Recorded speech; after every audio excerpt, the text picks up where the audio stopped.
Hi, it's Amy from Mad Dots Art.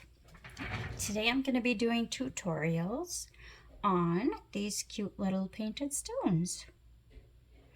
I do have a few painting kits that I'm doing this for, but this is a fun tutorial anybody can use. If you did buy my kit, you're going to have all the tools, the paints, and two stones that have already been coated in a black, this is Apple Barrel matte black paint. But if not, you can use any paints that you wish for this. Something that's not in the kit, but I would recommend or makes life a lot easier is I just use the caps off of peanut jars or any kind of lid that you can find that's bigger than your stone. And then I use kneaded eraser. This kneaded eraser is soft. It's kind of like putty.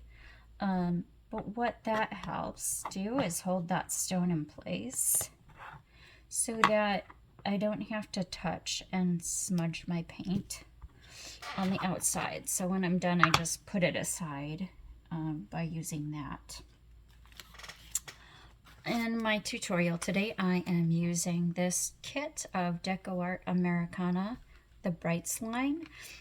This is my favorite paint to use for most of my products, and I've actually bought this kit several times because Hobby Lobby is selling it right now for $13.99, which is a much better price than I've found it anywhere else for 12 paints that will last you a very long time.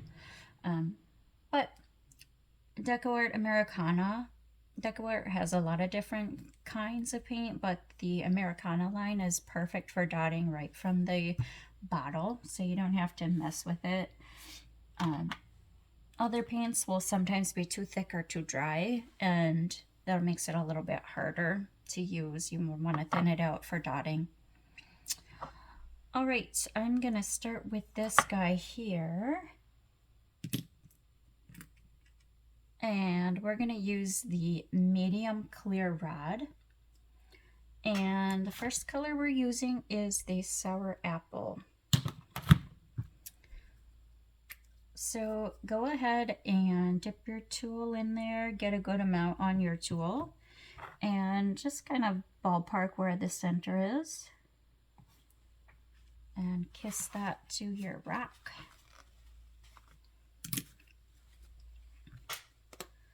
We are using what's called swooshes. That's these little guys where you drag them out. So if you haven't had any experience, you may want to practice those. I do have a tutorial video that you can find on practicing your swooshes and even your dots. But we're going to dive right into this right now. I'm going to start with Peacock Teal, and I'm using the larger end of the pink tool. So for swooshes or dragging out my lines, I like to swirl in the paint so I get a good amount on there. You need a good amount of paint, and it needs to not be too thick or too dry in order to make a good swoosh. So I'm going to just make a pool of it and then drag to the edge.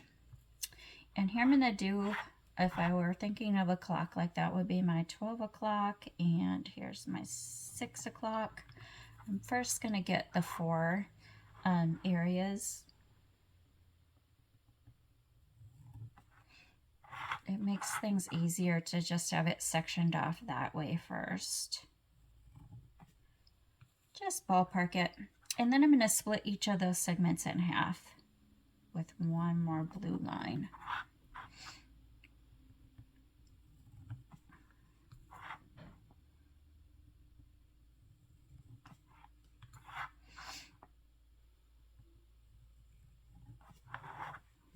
Okay. I'm going to stay with that same tool, the pink tool, larger side. And we're going to use the Brilliant Purple for the next swooshes. And these are actually going to start at the bottom and go up towards the center. So just kind of eyeball it right down the middle of that, the blue lines, and swoosh up. Swooshes are about dragging the paint, so if you need to move that paint a lot, you'll want to do it mostly at the start of your swoosh so that they can be kind of narrow at the end.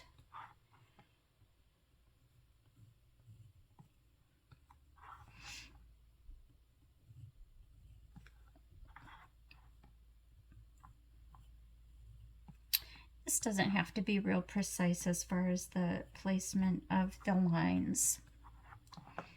Once you get all the little dots in there, it looks good no matter how your lines are organized. Okay, I'm just wiping my tool off on paper towel so that I can throw that away and not have that acrylic going down my plumbing.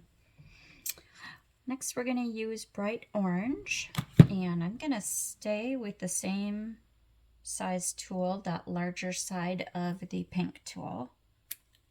And now I'm just going to walk some dots up the right side of the purple line. And for this, because I'm going to have to go quite a ways, I like to swirl my tool in there again for the walk dots. And walk dots just means I'm not going to re-dip. I'm just going to keep walking with my tool. And as it starts to get low on paint, the dots get a little bit smaller. I'm just doing the right side of that purple because we're going to do the left side in another color.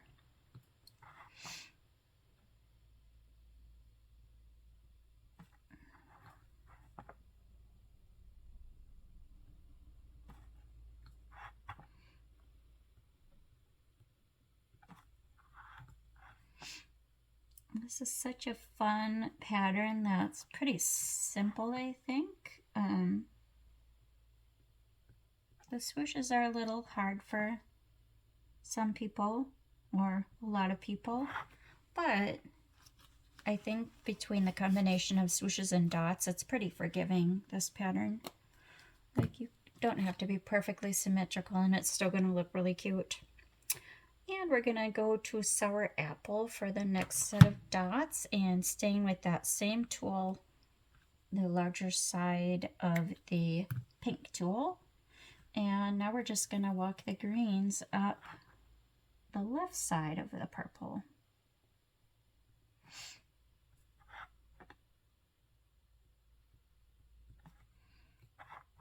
I love these colors together. You can use any different color combination that you want. This would also be cute just in one single color. Or you could use darker colors at the bottom and have them get lighter as they go towards the middle, or vice versa. It's just fun to play around with the different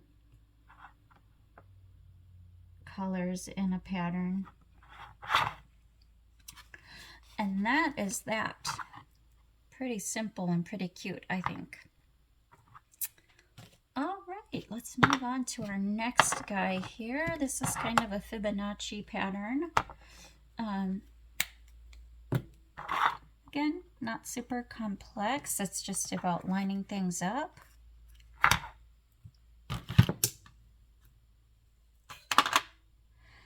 And for this one, I'm gonna make my center dot with the purple rod, and we're gonna do that in True Red.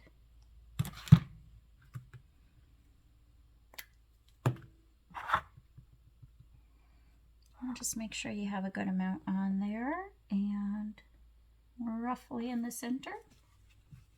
You don't need to press real hard with that, just kind of transfer that paint from the rod to the surface.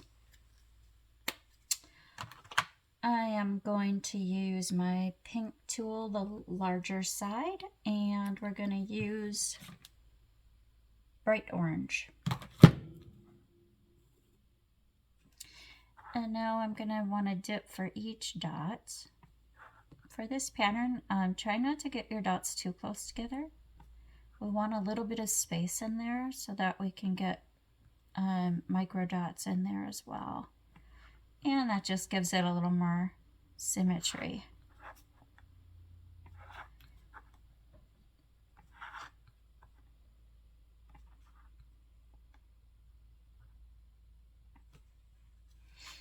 All right, so then I'm going to bump up one tool size. Next, we're going to use the larger end of the white tool, and that will be our bright yellow. So what makes this pattern have that cool effect is that the dots are not right on top of each other, but they're staggered. So instead of putting the yellow right on top of the orange, I'm putting it kind of in between the gap that the orange left, right above. Leave a little space. You don't want them too close together.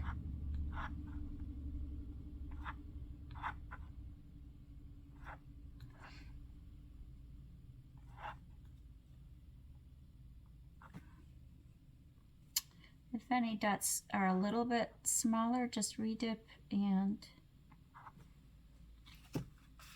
dot right on top of where you were while it's still wet. Okay, so next we're going to bump up one size to the blue tool, the bigger side of the blue tool, and we're going to use the sour apple. And we're going to do the same thing and getting that kind of staggered in between. So now it will seem like a diamond shape with your orange, yellow, yellow, and then put your green in the middle.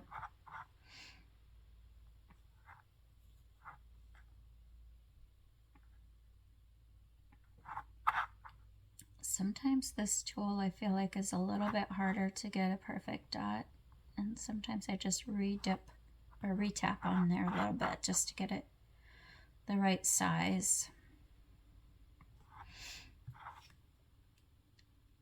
There we go. Having a consistent size dot has to do with how you hold the tool, but also how much paint you have on the tool. So sometimes, I mean, it's really hard to get the same amount of paint each time. But smaller is easier to correct than larger. So if you have a dot that's a little bit smaller than the others, you can just dip in your paint and then retap. And then that makes it plump up a little bit. So as the design spreads out a little bit, you might have to go up more than one tool size, which is what I'm going to do for our next row of dots. This will be in Peacock Teal. And I'm actually going to go up. Sometimes I just test out a tool to see. Your paint will be slightly bigger than the tool, so when I'm holding it on there, I know that it's going to fill up more space than that tool does. But I think I'm going to go up to the medium size clear rod for this one, and Peacock Teal, or the kind of teal color. And we're going to do the same thing and just kind of make your diamond shape now with the yellow, green, green, and blue.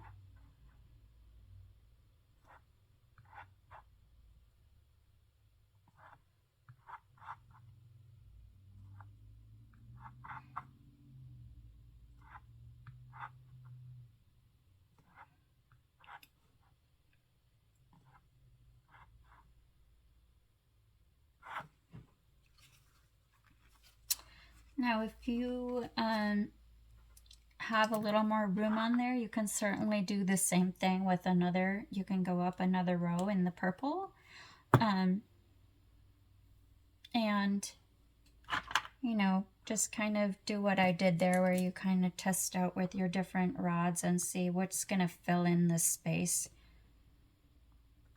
And, you know, I think right here, if I were going to do another row, I might go up to this purple rod and probably would use purple in there, but I don't really have a lot of space in there without going off the edge, which is going to make it I don't think it would be as pleasant to look at. So I'm going to leave it where it's at. Just drop my tool. All right, so we're going to do these micro dots, and I think for the tutorial, I think I'm going to use a lighter color so you can see this a little bit better. This is going to be your smallest tool, which is the small end of the pink tool. And I am going to use bright yellow. And now for this, it's kind of like a walked dot where I'm just going to dip once and use the tool several times. So I'm going to swirl it in the paint. And I'm kind of lining this up vertically with the dot above. Oh, my tool didn't quite get enough paint on there. So it's lined up, but also I don't want to go too far outside of where the horizontally where the blue dots are. So I'm going to redip because my tool just didn't seem to have a lot on it. And then just walk up in between the dots. So now I want to go in between these guys, in between these guys, and in between those guys.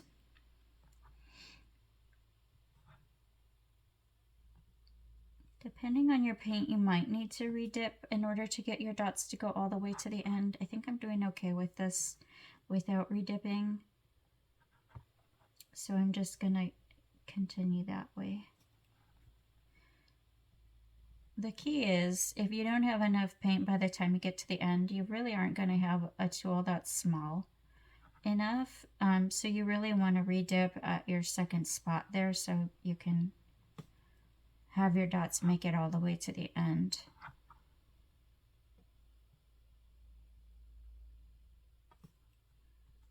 This is a little nitpicky detail, but I think it makes it look really finished. Like it gives it more of a 3D effect.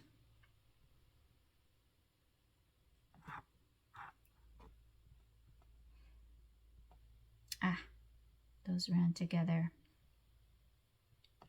If you need to fix things, because things are so close in that area, you know, when the paint is wet, you can take a moistened Q-tip and scoop it off, but because everything is so close together in there, it would be really hard not to take a whole bunch of the other stuff off.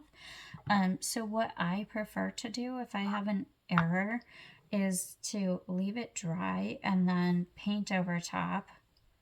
I have like a really fine tip paintbrush and just paint over top of that with my background color, base color. And you cannot, if you're using the same color as what you used on your base, you can't even really tell that there was anything there. So then you can just redo it. But for the sake of this, that's how you do this Fibonacci pattern.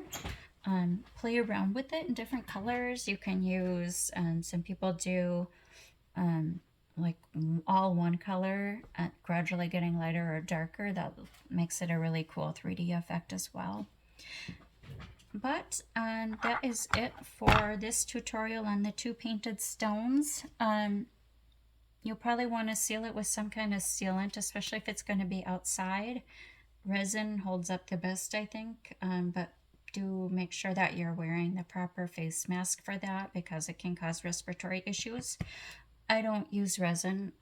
I find that the Stick-O-Art Americana Duraclear High Gloss has a very similar effect to resin in that it leaves a nice hard shiny coat on there, which is what I like for my stones. If you don't like the shine, they do have a satin version, and I think there's also a matte finish. Or you can find a bunch of different spray-on varnishes if you don't want to brush them on with the bottle varnish. All right, guys. Well, thanks for tuning in. If you came here from buying one of my kits, I appreciate that. They may or may not be available long term. I'm just doing a trial run on those right now. So, but anyway, I hope you enjoyed this tutorial, and I will see you next time. Thanks.